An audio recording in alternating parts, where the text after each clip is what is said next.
আসসালামু আলাইকুম।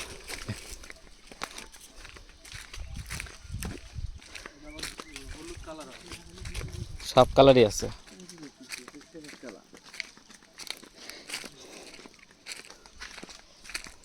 এখান থেকে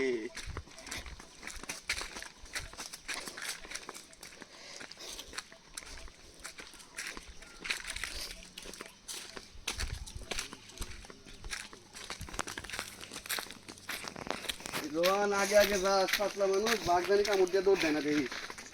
আমরা যাইতে যাইতে কিন্তু তসলে দৌড় দিব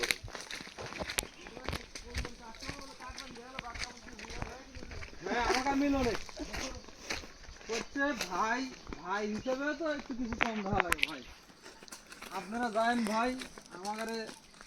অমুক জায়গায় এ আছে সেই আছে সেই আছে আমরা রিসোর্ট আমরা তো লোকজন এরকম ভাবে করলে কিছু কম টম রাখি ভাই। ওই যে কালকে আর ওই লোকজনগুলো রুম ভাড়া নিছে হাতে হলো দাউদের ডাক বুঝছু এত বড় মোটা মানুষ তো এলা সুন্দর করে ফুটে উঠছে মুখে কারণ কোথাছে হচ্ছে এই ধরেন বাঘ কামড় দিয়ে আমরা বাঘের মানুষ বাঘের এলাকার মানুষ বাঘ কামড় দিয়ে বাঘের সাথে যুদ্ধ করে পাইতে থাকি আপনারা যান বাঘ গাও করে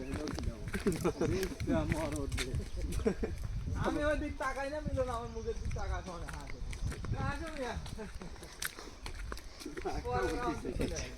যাই আবার হাসে বাঘের এই গল্পই তো রাত্রেবেলা শান্ত কয় আর হাসে অনেক ঘুরে আসবে এখন বাচ্চা করতেছে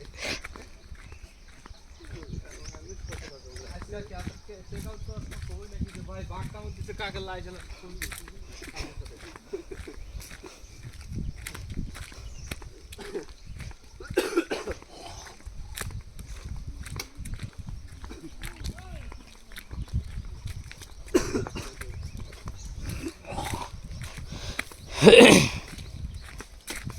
লোক আছে তুলতে যাবেনি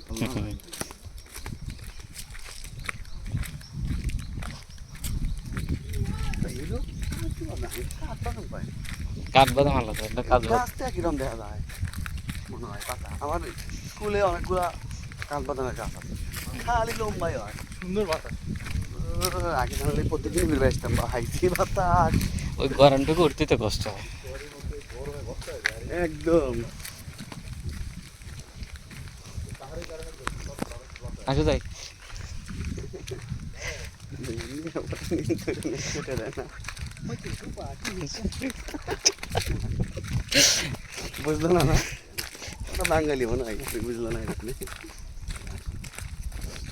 কি সুন্দর আবার সাফ করে পরিষ্কার করে সুন্দর পরিষ্কার করে এই যে পরিষ্কার করার কারণ হলে যে ফলটা পড়বে না এই ফলটা যাতে খুঁজে পাওয়া যায়।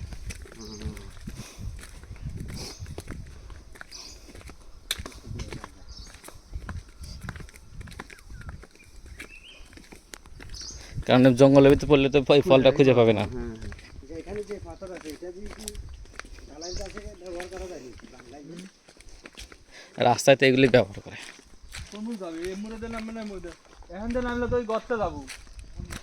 ওই আর আগাতে নামলে মানে আমরা হেঁটে যেতে পারবো ওই দিকে চলো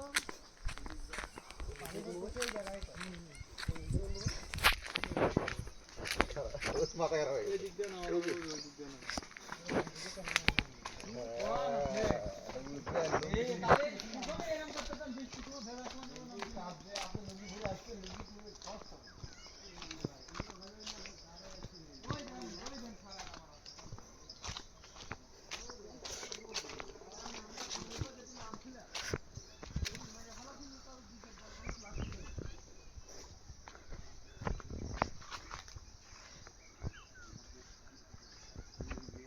ব্লগ আছে গান মকন দিয়া